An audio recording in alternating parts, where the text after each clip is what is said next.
POCSO കേസുമായി ബന്ധപ്പെട്ട വിവരങ്ങൾ സംബന്ധിച്ച റിപ്പോർട്ട് സെക്കൻഡറി വിഭാഗം. സ്കൂളുകളിൽ സർക്കാരിലേക്ക് റിപ്പോർട്ട് ചെയ്യപ്പെട്ടിട്ടുള്ള പോക്സോ കേസുകളുടെ അടിസ്ഥാനത്തിൽ ഇരയായവരെ സംരക്ഷിക്കുക എന്നതാണ് സർക്കാരിൻ്റെ പ്രഖ്യാപിത നയം. അച്ചടക്ക നടപടി സ്വീകരിച്ച് വരുന്ന പോക്സോ കേസുകളിൽ 1 വർഷത്തിലേറെയായിട്ടും അച്ചടക്ക നടപടിയും തുടർ നടപടിയും എടുക്കാത്ത കേസുകളിൽ കർശനമായ അച്ചടക്ക നടപടി സ്വീകരിക്കണമെന്ന് സർക്കാർ നിർദ്ദേശം നൽകിയിട്ടുണ്ട്.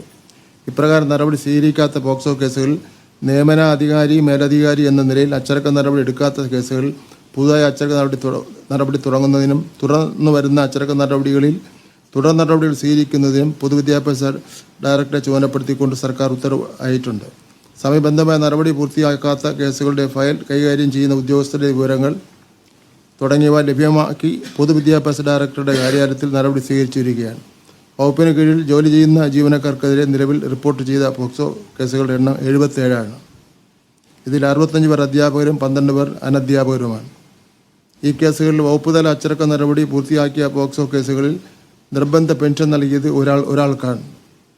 സർവീസിൽ നിന്ന് പിരിച്ചുവിട്ടത് 10 പേരെയും ഉൾപ്പെടെ 45 ജീവനക്കാർക്കെതിരെ കർശനമായ അച്ചടക്ക നടപടികൾ സ്വീകരിച്ചിട്ടുണ്ട്. ബാക്കി കേസുകൾ ദ്രുതഗതിയിൽ നടപടികൾ സ്വീകരിച്ചു വരികയാണ്. വൊക്കേഷണൽ ഹയർ സെക്കൻഡറി വിഭാഗത്തിൽ പോക്സോ കേസ് പ്രകാരം 3 കേസുകൾ രജിസ്റ്റർ ചെയ്ത് അച്ചടക്ക നടപടി തുടർന്നു വരുന്നു. ഈ 3 ജീവനക്കാർക്കും 2 അധ്യാപകർക്കും ഒരു ലാബറട്ടറി ടെക്നിക്കൽ അസിസ്റ്റന്റിനും എതിരെ ഉണ്ടായ പരാതിയിൽ പറഞ്ഞ കാര്യങ്ങൾ പൂർണ്ണമായോ ഭാഗികമായോ ശരിയാണെങ്കിൽ ദുരനുഭവം നേരിട്ട കുട്ടികളുടെ മാനസിക വേദന അതിരിട്ടതാണെന്നും ഈ സാഹചര്യത്തിൽ കുട്ടികൾക്ക് കൂടുതൽ ആത്മവിശ്വാസത്തോടെ സ്കൂളിൽ വരാനും നിയമ നടപടികളുമായി സഹകരിക്കുവാൻ സാധിക്കുന്നതിനും സ്വതന്ത്രമായ അന്വേഷണത്തിൻ്റെ ഭാഗമായി ഈ ജീവനക്കാർക്ക് വേലവിലക്ക് ഏർപ്പെടുത്തി അച്ചടക്ക നടപടി തുറന്നു വരികയാണ്. പ്രസ്തുത 3 കേസുകളിലും നിലവിൽ കോടതിയുടെ പരിഗണനയിലാണ്. ഹയർ സെക്കൻഡറി വിഭാഗം. പൊതുവിദ്യാഭ്യാസ വകുപ്പ് ഹയർ സെക്കൻഡറി വിഭാഗത്തിൽ പോക്സോ കേസുകൾ ഉൾപ്പെട്ട് സർക്കാർ ഹയർ സെക്കൻഡറി സ്കൂളിൽ നിന്നും 14 അധ്യാപകരെയും എയ്ഡഡ് മേഖലയിൽ നിന്ന് 7 അധ്യാപകരെയും സസ്പെൻഡ് ചെയ്യുകയും നിയമാനുസൃതമായ നടപടി സ്വീകരിച്ചു വരികയുമാണ്. ഇതിൽ 2024-25 അക്കാദമിക് വർഷത്തിൽ സർക്കാർ ഹയർ സെക്കൻഡറി സ്കൂളുകളിൽ നിന്ന് 2 അധ്യാപകരെയും എയ്ഡഡ് മേഖലയിൽ നിന്ന് 2 അധ്യാപകരുമാണുള്ളത്. താരതമ്യേന മുൻ വർഷത്തേക്കാൾ ഇത്തരത്തിലുള്ള കേസുകളുടെ കുറവുകൾ രേഖപ്പെടുത്തിയിരിക്കുകയാണ്. അധ്യയനം വർഷം തുടങ്ങാൻ വേണ്ടി പോവുകയാണല്ലോ. അപ്പോൾ ആദ്യമേ തന്നെ അതിൻ്റെ മുന്നറിയിപ്പ് കൊടുക്കാം എന്ന് ഉദ്ദേശിച്ചാണ് പറഞ്ഞത്.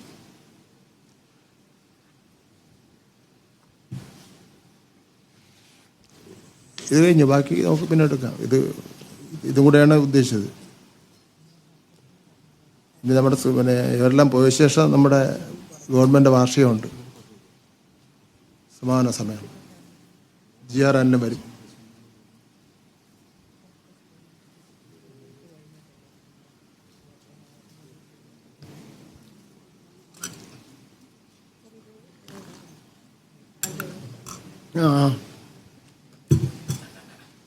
സെക്രട്ടറി എന്നുള്ള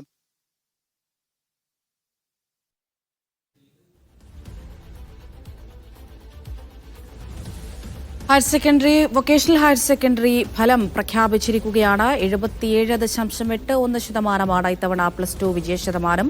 കഴിഞ്ഞ വർഷത്തേത് വെച്ച് നോക്കുകയാണെങ്കിൽ അല്പം വിജയശതമാനം കുറഞ്ഞിട്ടുണ്ട്. കഴിഞ്ഞ വർഷം 78.69% ആകെ 3,70,70,642 കുട്ടികൾ പരീക്ഷ എഴുതിയിരുന്നു.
അവിടെ ആലോചിക്കുന്നുണ്ട് കണ്ടു അതാണ് okay after 12th career guidance program എന്ന് 12ാം ക്ലാസ് പരീക്ഷയിൽ തുടർ പഠനത്തിന് അർഹത നേടിയ വിദ്യാർത്ഥികളുടെ മുമ്പിൽ ഒട്ടേറെ തുടർ പഠന സാധ്യതകളുണ്ട്.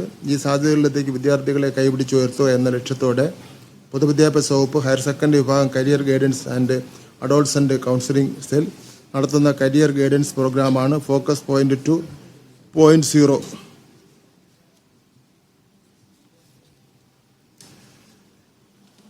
ഇന്ത്യയിലെ ലഭ്യമായ മുഴുവൻ കോഴ്സുകൾ, പ്രവേശന പരീക്ഷകൾ, സ്കോളർഷിപ്പുകൾ, വിദേശ പഠനം ഉൾപ്പെടെയുള്ള മേഖലകളെക്കുറിച്ച് വിശദമായി പ്രതിപാദിക്കുന്ന ഒരു പ്രോഗ്രാം കൂടിയാണ് അത്. ഇതിനായി സംസ്ഥാനത്തെ മുഴുവൻ ഹയർ സെക്കൻഡറി സ്കൂളുകളിലും 12ാം ക്ലാസ് പാസ്സായ വിദ്യാർത്ഥികൾക്ക് 2025 മെയ് മാസം 26 രാവിലെ 10 മുതൽ 1 മണി വരെ ഒരു ഓറിയന്റേഷൻ പ്രോഗ്രാം ഹയർ സെക്കൻഡറി വിഭാഗം career guidance and adolescent counselling cell ഒരുക്കിയിട്ടുണ്ട്. എല്ലാ ഹയർ സെക്കൻഡറി സ്കൂളുകളിലും പരിശീലനം ലഭിച്ച കരിയർ ഗൈഡായിട്ടുള്ള അധ്യാപകർ ഫോക്കസ് പോയിന്റ് 2.0യുടെ ഭാഗമായി പ്രവർത്തിക്കുന്നുണ്ട്. കുട്ടികൾക്ക് പ്രയോജനപ്പെടുത്താൻ ഒരുപാട് തട്ടിപ്പിൻ്റെ ലെവൽ നടക്കുന്നുണ്ട്. കരിയർ ഗൈഡൻസ് എന്നെല്ലാം പറഞ്ഞ് കുട്ടികളെ തെറ്റിദ്ധരിപ്പിക്കുന്നത്. ഇത് വളരെ പ്രിപ്പയർഡായിട്ട് പാരമ്പര്യമുള്ളവരാണ്.